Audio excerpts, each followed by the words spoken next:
Good morning friends, you are most welcome to Think Eyes channel. Today we are going to discuss ethnography, comparative ethnography, in which we are going to discuss introduction to ethnography. Our topic is types of ethnographies, positivism and functionalism. The early ethnographies were based on the theoretical concept of functionalism that assumed that culture were bounded, static and homogeneous.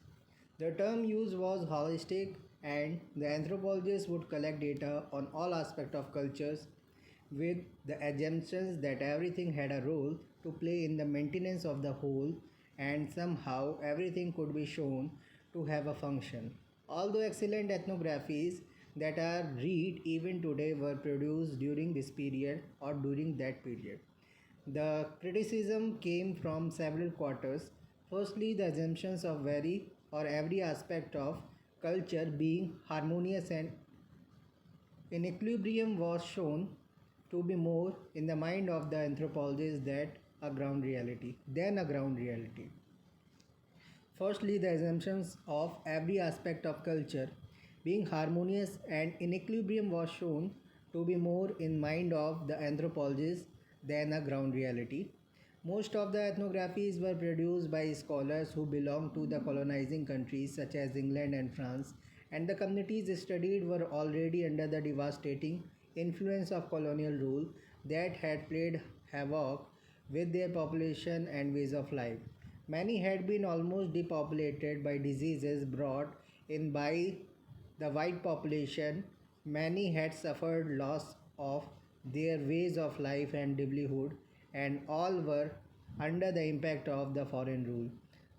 To a scholar like Malinowski, history was equated with literacy, Yulin 2001, because following the premise of positivism, they presumed that the knowledge about another society that they were producing was both scientific and objective.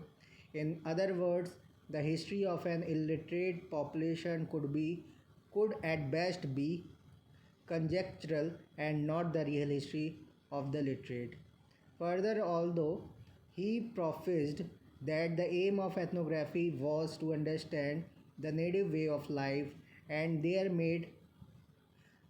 mode of understanding, in actuality, he imposed his own analytical understanding upon them.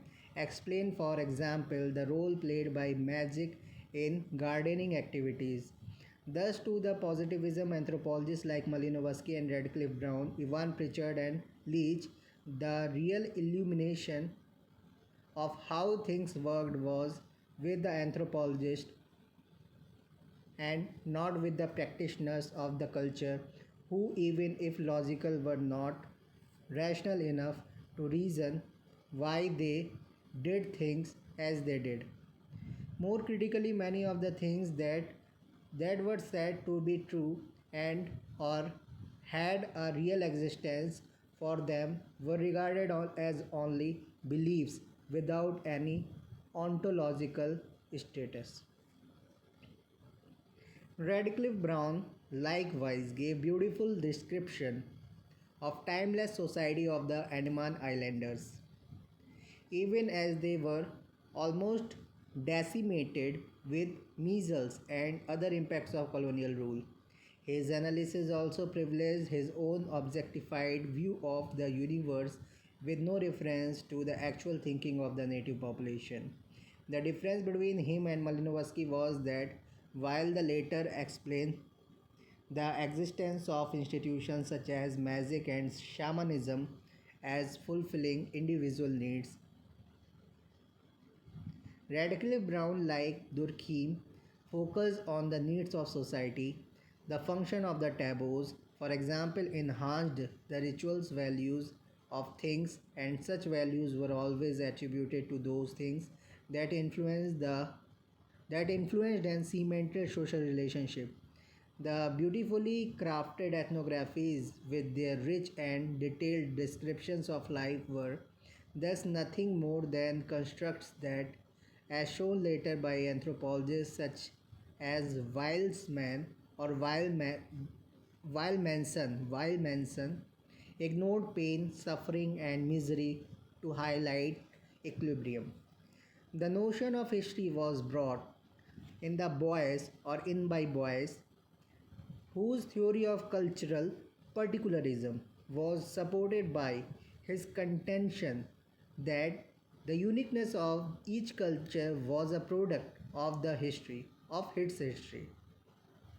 The notion of history was brought in by boys whose theory of cultural particularism was supported by his contention that the uniqueness of each culture was a product of its history.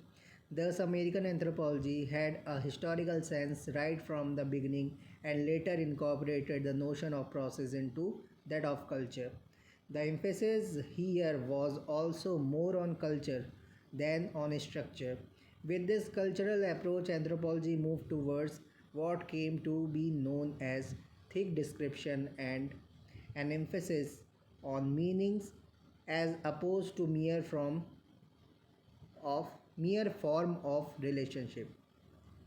Clifford Geertz himself has given an example of thick description when he says that the mere recording of an act like a wink cannot communicate its real meaning as it occurs as an event.